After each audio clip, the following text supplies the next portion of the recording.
Hello, ladies and gentlemen, welcome. Today, we want to talk about the danger of ignoring red flags. What are red flags? Red flags are those insights we come to see most of the time in the beginning of a relationship, but we most of the time, for the sake of love, for the sake of our own benefit, try to ignore. Many people like you have experience but did not really fully understand until it was too late into the relationship because you accommodated with the wrongdoing of your partner since the beginning. You were dated with inconsistency, manipulation, emotional confusion, even sometimes spiritual discomfort, hoping that it will change over time, the person will change, giving the benefit of doubt. But you believe that your love, your commitment, your patience will fix the character, and you totally ignore or overlook at the accountability part. Unfortunately, what you ignore at the beginning often comes back, you know, to the reason to be the reason you suffer during this relationship. So if you find yourself in a relationship, especially with a narcissist in this context, which is controlling, dishonest, or emotionally immature, red flags are not small warning for you. You should not ignore them at all. They are pure evidence that you will get into deeper problems later on. Let's get into this couple situation. Imagine you are a woman and you meet a man, charming, attentive, very intense in the beginning, love, dinners and all those kind of things, really pamper you. He says everything which is right makes you feel really like you are the chosen one. You make you feel like you are seen, you are heard, but you get irritated when you don't pick up the phones, you don't answer quickly to any text message, you want full access to everything, which is your bank account, money, relationship, friendship zones, email messages. He easily turn small disagreement into big emotional scenes where you have to say constantly sorry, but it never really changed. It comes back with flowers, try to thank you, and you get confused, you know, because in this type of relationship when the things are good, they work perfectly, everything is good, but when you get into disagreement, which is normal for most of relationship, we always get into disagreement, then the relationship become emotionally exhausting for you. You going from a cycle into trauma, control, manipulation, dismissal of your own feeling, and that person get easily comfortable when it crosses your own boundaries without even feeling ashamed of themselves. So the problem is not that you believe in the beginning that you will change, but it is this way that many unhealthy relationship unfortunately begins. It doesn't always begin with the violence. When you see a man beating up a woman and people say, um, oh, this guy is being very abusive or something like that, and believing that it is something wrong, or it just started like that in the beginning. No, it started with small cues that most of the time you have decided to ignore. It doesn't straight start with the violence or the abuse. It always starts with those small cues, but it's not always a person will change.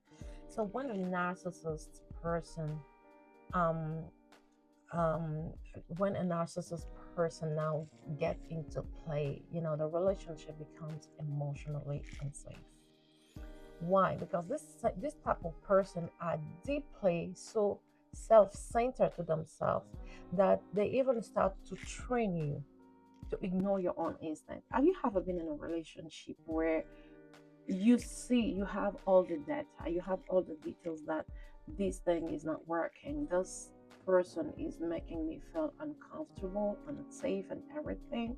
Your instinct is telling you to run, but the person, the way it would coddle you, the way it will make the situation feels, you will even start to ignore your own instincts. And not only that, you will ignore your own instincts, you will start to have this feeling that whatever you are saying is not pure reality. Why you are not dreaming, you are living it.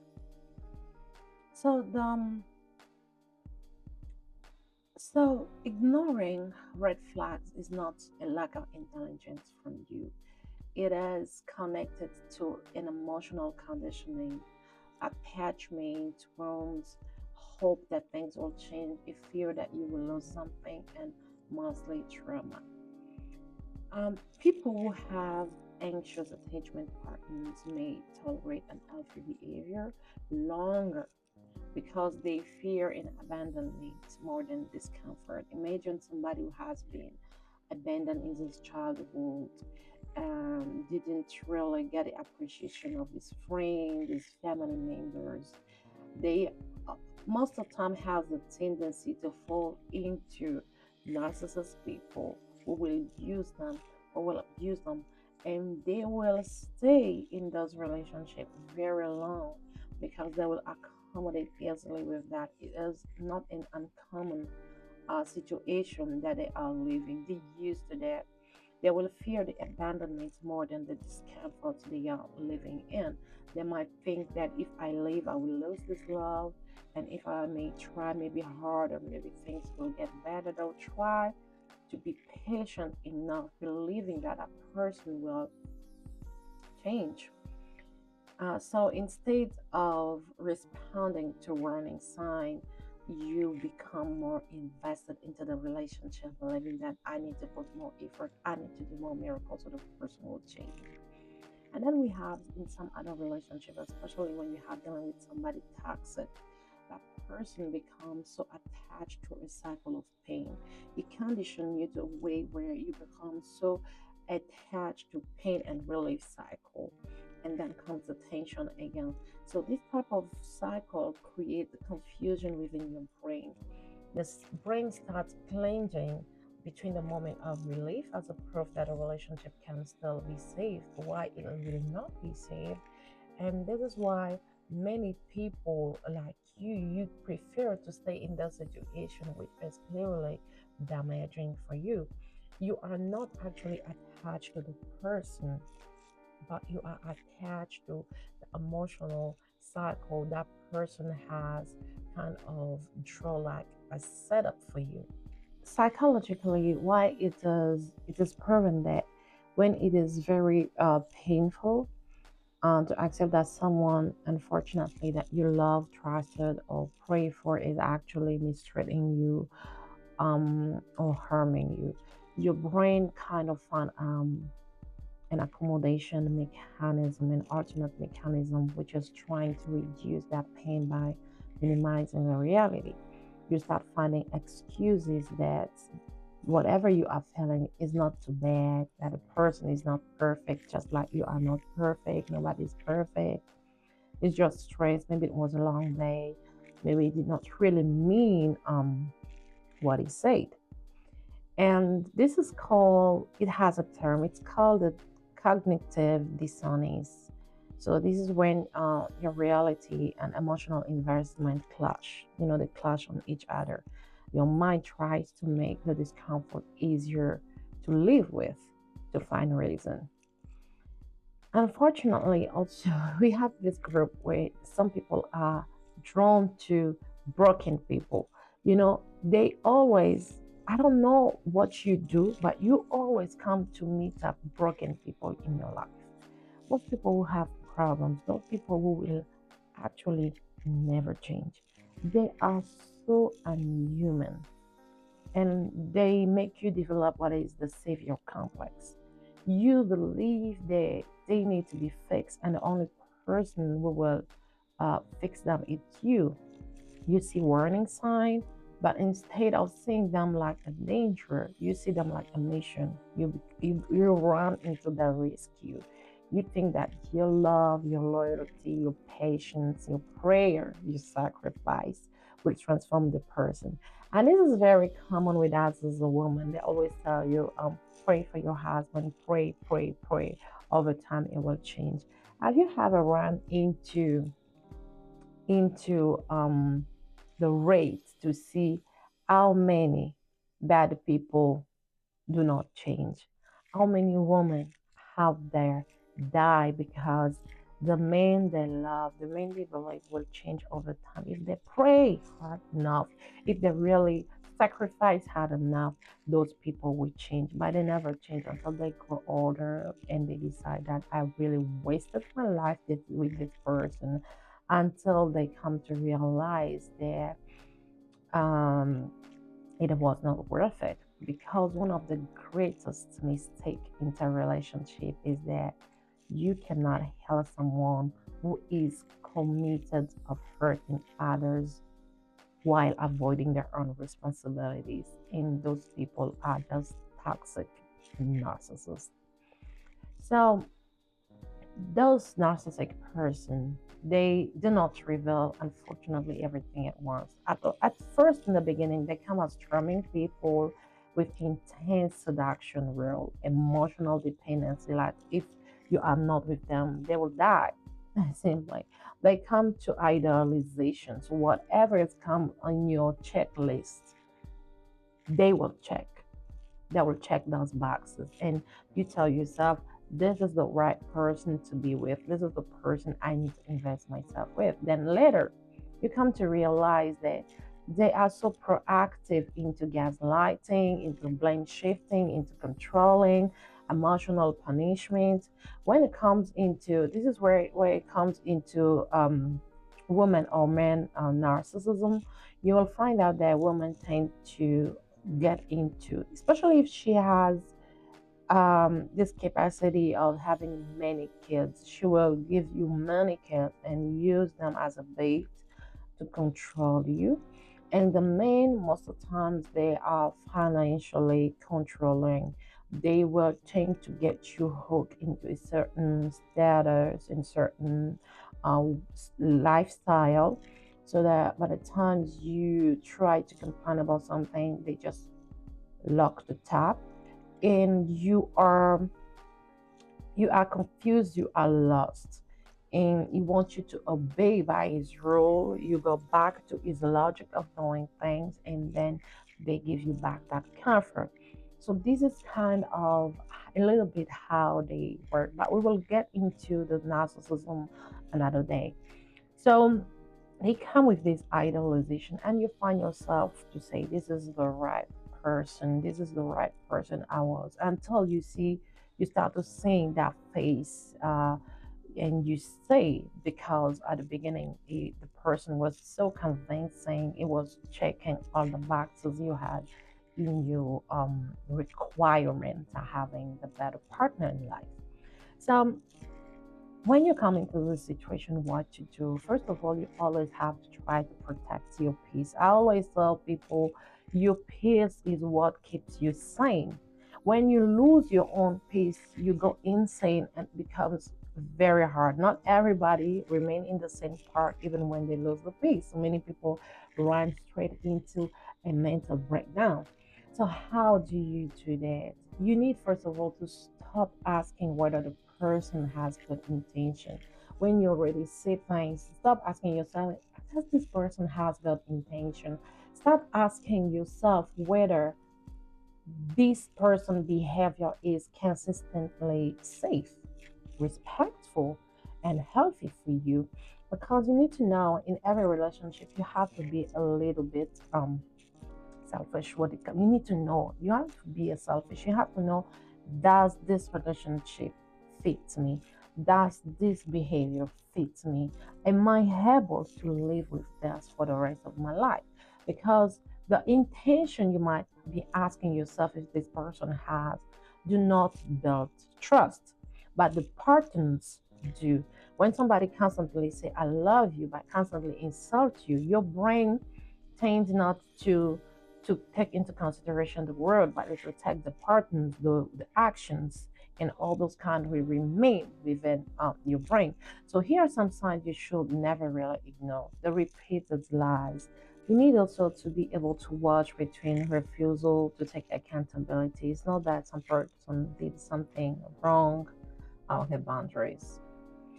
Also, there is emotional instability that always comes between, your burden. Some people are very, very unstable when it comes into emotion. And this shows you a very big sign that this person is not stable. You gotta watch out for that. You have to watch out for always being the victim in every story.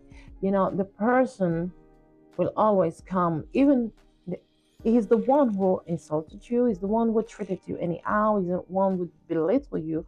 But when it comes, he always find a reason to say, you made me feel this way, that's why I reacted this way. He always play the victim in all the actions of the story. You gotta be watchful for that. And you gotta watch for the people who want to make you feel confused instead of secure. This is a dynamic you need to not want to be part of. So remember that a red flag is not always a dramatic event. Sometimes it is simply a repeated pattern that makes your nervous systems feel unsafe, your instincts clench. So another important aspect is that do not confuse chemistry and safety. There's these people you meet, you say, oh, the chemistry is working. Yeah, the chemistry might work. It might work for a lot of things, a lot of all those small distractions. But some people feel intense, but they are not healthy. They are very not healthy to live with. They are not healthy to do anything. Some can even feel very exciting, but they are not stable and are powerful, but they are not safe for your heart. So remember that peace is not boring on all those kind of things. You have to feel safe to get into a relationship. And one of the greatest form of self-respect is believing that behavior is showing you for the first time when you see it, at least before the damage becomes permanent, the real picture, the real sign of which kind of person you are dealing with. That person who is standing right in front of you, which kind of moral, which kind of responsibility, which kind of person he is. So the red flags here do not becomes greener. I say this over times. What you excuse in the beginning, what you tolerate in the beginning, what you let go in the beginning, what you say or believe or think that it might change over time in the beginning will become your breaking point throughout the relationship, or in the end you will end up regretting dearly. So you need really to be watching out for red flags. Many people are not destroyed by what they never see. Many people are not destroyed by what they never see. You always destroyed by what you saw, but what you decided to let go of. If you are destroyed by what you see clearly, then this show is for you. Have there been a sign that you ignore for any reason? Drop it in the comments. Did you feel confused potentially with the character of the person you are dating or person you meet? Did you just say because you hope that the person will become who they pretend them to be or what they say they will be? Go ahead. Please, like, comment, and share this episode with someone who really needs this reminder. Because sometimes one conversation like this can say someone who was in years of pain, years of confusion, years of not understanding which type of life they've been going through. We always like to close this section with word of affirmation. I want you to understand that the wisdom to recognize what your spirit has been trying to tell you is very important. I want you to understand that you should stop doubting the sign that disturb your peace, but acknowledge them. I want you to have the strength to walk away from anything that repeatedly dishonor your world. You are worthy. So anything which disturb that, walk away. May God really protect your heart from manipulative people, deceptive love, and confusing attachment. And I want you, most of all, to be guided toward safe relationship filled with trust, respect, peace, and emotional safety. Because where you see warning sign, whether it is in a small issue, your soul already know to recognize where the danger is. What will you do? Run away. Oh yes, run away. Run as fast as you can. So thank you very much for joining me on this Ring podcast, here where the truth rings louder than silence. I am your host, Irene Douglas from upstate New York. You already know me by now, a social work scholar and a wellness life coach. So remember, not every red flags look dangerous at first. Some of them arrive wrapped in attention, charms, empty promise, fake empathy. They reveal themselves throughout the partners. But in the beginning, you always have those signs which you should very be watchful of. Until see you, be blessed and remain safe out there. Folk got no idea you didn't even know you were this strong. If you would have asked yourself about this 2 years ago, you would have told yourself, no way in the world would I ever be doing this. But God